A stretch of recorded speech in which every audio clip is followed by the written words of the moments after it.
మీకు తెలుసా కుక్కర్‌లో మీగడ వేస్తే నెయ్యి అవుతుందని?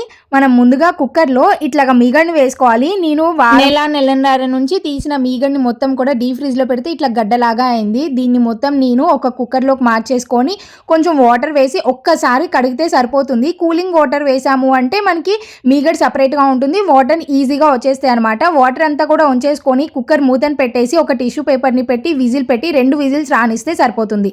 మీగడంతా కరిగిపోయి నెయ్యి సగం తయారైపోతుంది. ఇట్లా అంచుల వైపు మనకి మీగడంతా కూడా వెళ్ళిపోతూ ఉంటుంది. దాన్ని మొత్తం తెచ్చుకొని ఇట్లా కలుపుకుంటూ ఉంటే ఒక 20-25 నిమిషాలకి మనకి నెయ్యి అనేది సెపరేట్ అవుతుందన్నమాట. ఇప్పుడు ఇందులోకి మనము తమలపాకుల్ని వేసేసుకొని ఆ నురగంతా ఆగిపోయిన తర్వాత స్టవ్ కట్టేస్తే సరిపోతుంది. చూసారా నెయ్యి ఎంత ఈజీగా అయిపోయిందో. మిక్సీలో వేయటం, చిలకటం, 4 గిన్నెలు చేయటం లేకుండా సింపుల్గా ఒక్క గిన్నెలోనే మనకి నెయ్యి అనేది తయారైపోతుంది. మీకు ఎటువంటి డౌట్ లేకుండా చక్కగా ఈ నెయ్యిని తయారు చేయొచ్చు, తినొచ్చు. మీకు నచ్చితే ఉపయోగపడే వాళ్ళకి షేర్ చేయండి.